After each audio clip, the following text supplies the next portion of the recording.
बहुत प्रभाव पड़ा। बाबूजी की व्यापारिक सलाह से सेठों को काफी लाभ हुआ एक किसी काम में, जिससे प्रभावित होकर सेठों ने लाभ का एक हिस्सा बाबूजी को दिया। 1952 में बाबूजी तथा चाचा जी ने अपना प्रिंटिंग प्रेस का व्यापार शुरू किया।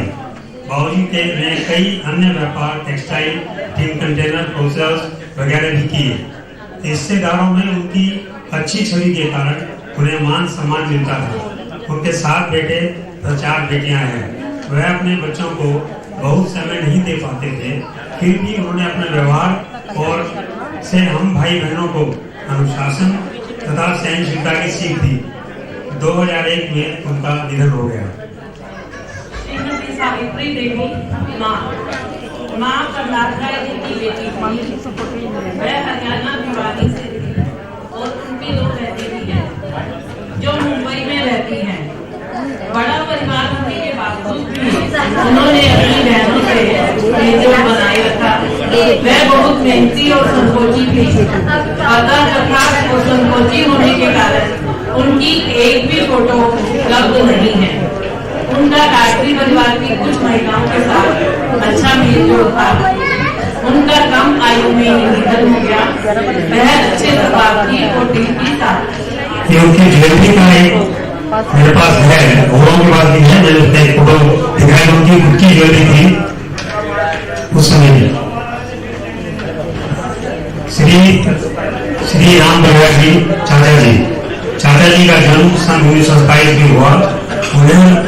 उन्होंने भी उस समय तक अपने बड़े भाई के साथ सेठों के यहाँ काम किया। 1952 में उन्होंने प्रिंटिंग प्रेस ली जो कि सेठों के पास गिरवी थी। वह कालवा देवी थी। उससे उन्होंने पहले महीने की 500 रुपए की कमाई की, जो कि उनकी तनख्वाह से दुगनी थी। चाचा जी किसी भी परिस्थिति का सामना करने में सक्षम थे। वह सभी छोटी बड़ी बातों के लिए सतर्क रहते थे। उनकी शादी भगवती देवी से हुई जो कि दिल्ली से है। उन्होंने कभी भी क्वालिटी से समझौता नहीं किया, इसलिए वह उच्च स्तरीय प्रिंटिंग देने में कामयाब हुए। उन्होंने कभी बच्चों के रहन सहन, पढ़ाई, मनोरंजन से समझौता नहीं किया। परिवार के सभी सदस्यों की भावनाओं का ध्यान रखते हुए कठिन निर्णय लेने में सक्षम थे। उनके 2 बेटे और 4 बेटियां हैं। श्रीमती भगवती देवी चाची जी देवी के भूत परिवार से हैं। वह बहुत ही मेहनती और शांत स्वभाव की है। वह परिवार की सभी परंपराओं को मानती है और उन्होंने दादी जी के साथ मिलकर सभी बच्चों की परवरिश में बहुत योगदान दिया। उन्होंने बहुत मेहनत और दिल से सबकी देखभाल की। उन्होंने अपने जीवन में बहुत सी दुखद घटनाओं का सामना किया। उन्होंने अपने शांत स्वभाव से घर की अन्य बहुओं को भी मिलजुल कर रहने की प्रेरणा दी। गुआजी का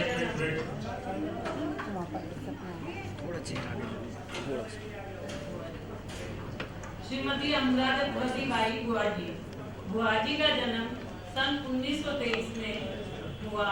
उनकी शादी मनोहर लाल जी से हुई, जिनकी दिल्ली में दुकान थी। गुआजी दिल से बहुत नरम और भावुक हैं। उस समय में वह अपने भाइयों और उनके परिवार की किसी भी सहायता के लिए तत्पर रहते थे। वह बहुत परिश्रमी है, इसलिए आज भी 90 वर्ष की उम्र में वह अपने सभी कार्य पूर्ण करने में सक्षम है। उनके ससुराल में उनकी बहुत इज्जत है। उनके 4 बेटे और 3 बेटियां हैं। उन्होंने अपनी जिंदगी में बहुत उतार चढ़ाव देखे हैं। मनोहर लाल जी बहुत ही विनम्र स्वभाव के थे और हमारे परिवार को बहुत मानते हैं। देशबंधु भाई साहब और कांता भाभी जी, इन दोनों दंपतियों ने व्यापार और घर की परंपराओं को दिल से अपनाया। दोनों भाभी जी ने समय को परिवार के माहौल में पूरी तरह शामिल कर लिया था। उन्होंने बच्चों के पालन में और उनके जीवन शैली को बेहतर बनाने में परिवार को सहयोग दिया। कृष्णा भाभी जी परिवार की पहली बेटी हैं। कांता भाभी जी धार्मिक प्रवृत्ति की परिवार से हैं। दोनों दंपतियों ने परिवार के साथ निभाते हुए आज अपनी शादी के 50 साल पूर्ण किए हैं।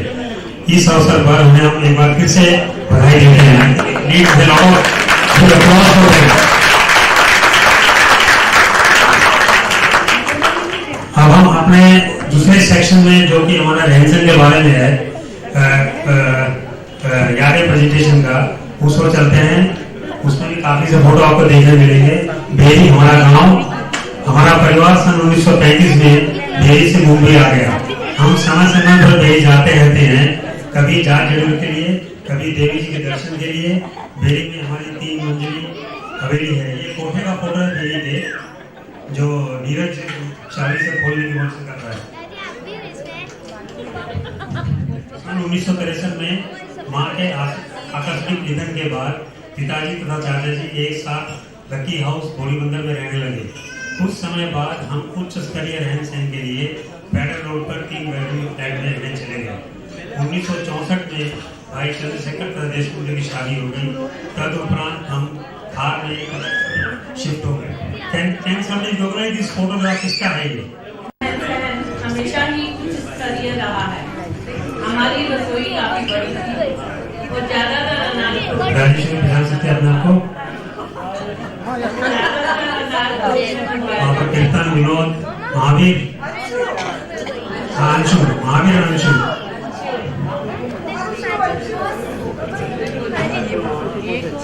कीर्तन, मैं, मदन, शायद मुझे याद नहीं है।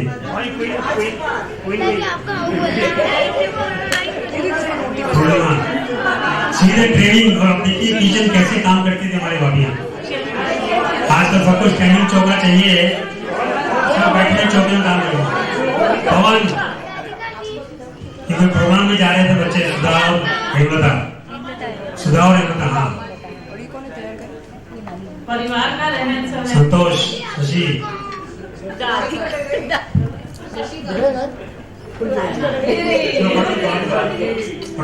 परिवार का रहन सहन हमारी रसोई काफी बड़ी थी और ज्यादातर अनाज थोक में मंगवाया जाता था, इसलिए कभी भी किसी चीज की कमी नहीं रहती। जैसा कि आप देख चुके हैं, मेरी भाभी जी अनाज सुधार रही थी इससे पहले। अभी मधु भाभी को देखो, गीत पूरे साल के लिए गांव से मंगाते थे। बाबूजी चाचा जी दोनों को खाने का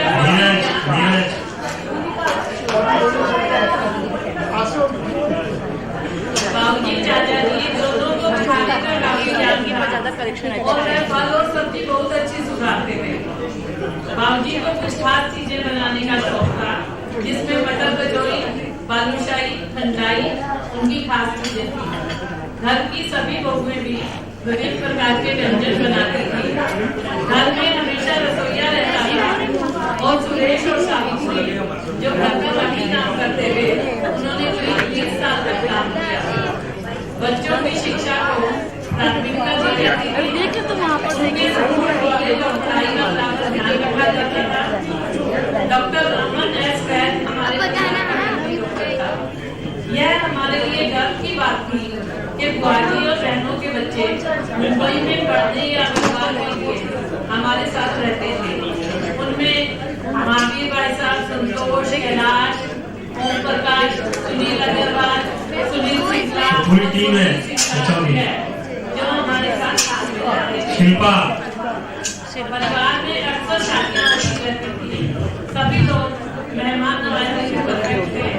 हर शादी से हम लोगों को नया अनुभव मिलता था।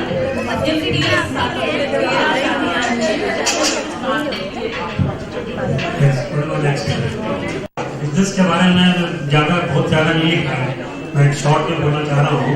बाबूजी तथा चाचा जी एक साथ प्रिंटिंग प्रेस में बैठे थे।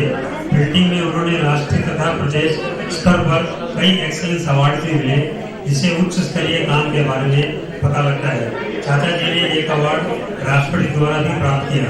व्यापार निरंतर बढ़ रहा था, लेकिन एक क्लाइंट कोरस इंडिया का काम बंद होने से व्यापार पर काफी असर पड़ा।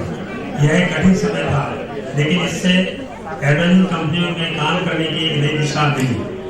इन कंपनियों का काम समय पर काम देने के लिए काफी मेहनत इन कंपनियों का समय पर और क्वालिटी काम देने के लिए काफी मेहनत करनी पड़ती थी, जिससे व्यापार की दक्षता बढ़ रही थी। यही समय था जब चंद्रशेखर तथा देशमुख भी काम में लग गए थे। सभी ने व्यापार की उन्नति के लिए बहुत मेहनत की। बढ़ते हुए व्यापार के लिए नई मशीनें तथा बड़ी जगह लोअर प्लेन खरीदे। चंद्रा प्रिंटिंग प्रेस का पुराना अभी भी है मेरे पास कार्ड, वो इसका मैंने फोटो दिया। धार्मिक दादी जी बहुत धार्मिक प्रवृत्ति की थी। उनका काफी समय पूजा पाठ में जाता था। वह 1 घंटे का मौन तथा काफी कठिन व्रत भी करती थी। आजकल बच्चे 2 मिनट का मौन भी नहीं ले सकते। चाचा जी स्वामी श्री अन्नानंद जी की बुक के छापने से उनके संपर्क में आए और उनके शिष्य बन गए।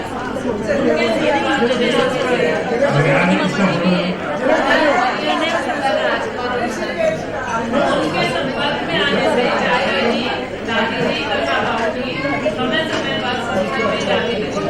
उन्होंने हमारे पूरे परिवार के लिए कई वर्षों तक श्री राम कथा का आयोजन किया। पूरे घर के सभी सदस्य जन्माष्टमी, नवरात्रि तथा शिवरात्रि आदि पर पूजा और व्रत करते हैं।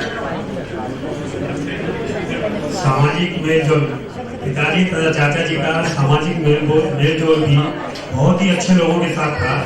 बाबूजी, चाचा जी समाज के दायरे में भी काफी जाने जाते थे। वह महाराज ब्रह्मचारी देवेंद्र स्वरूप जी के संपर्क में थे, जो ऋषिकेश में आश्रम चलाते थे, जिसका आपने दरवाजा देखा है।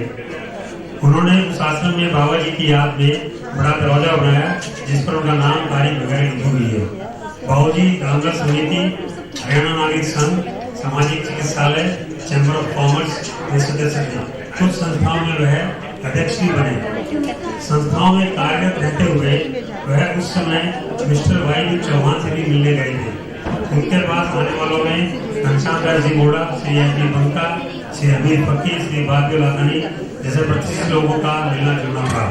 चाचा जी की दोस्ती भी धर्मपुर के एडिटर श्री कन्हैयालाल नंदन जी से थी। उनके एक अन्य दोस्त हिंदी साहित्य के प्रोफेसर श्री रामवतार चेतन भी थे, जिससे वह अक्सर हिंदी कविताओं के विषय में चर्चा करते थे। इसमें एक अनुरोध करना चाह रहा हूँ कि हमारे पिताजी चाचा जी के जो सामाजिक कनेक्शन थे वो बहुत ही ऊंचे स्तर के थे, जिसका हमें बहुत बड़ा एडवांटेज मिल रहा है। विशेषताएं परिवार में कुछ अलग से करने की विशेषता है। जैसे 2 बेटों की शादी एक ही समय पर की गई। इसका रिजल्ट आज है 50 साल के बाद, जो कि आज 50 साल सेलिब्रेट कर रहे हैं। चाचा जी ने राजेश्वरी की शादी के कार्ड में राजेश्वरी का फोटो छपवाया था। यह उस समय की बात है जबकि समाज में घूंघट प्रथा का चलन था। विशेष मेहमानों को चांदी की थाली में खाना खिलाया जाता था।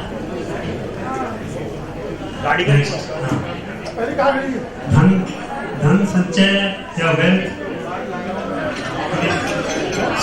सीमित साधनों से परिवार को चलाते हुए हमारे परिवार में काफी शादियां होने की वजह से बड़े लोग कभी भी बड़ा धन संचय नहीं कर पाए। खार 1964 में आने के बाद 1965 में खार के फ्लैट के मकान मालिक से हमारा कोर्ट केस शुरू हो गया। यह केस 35 साल तक चला। मकान मालिक वकील होने के बावजूद भी हम लोग 35 साल तक सुप्रीम कोर्ट में केस लड़ने तक पहुंच गए। अल्टीमेटली हम केस हार गए, जो कि हमारी प्रॉपर्टी नहीं थी। हम चाह रहे थे हम जीत जाए, लेकिन हार गए तो ठीक रहा।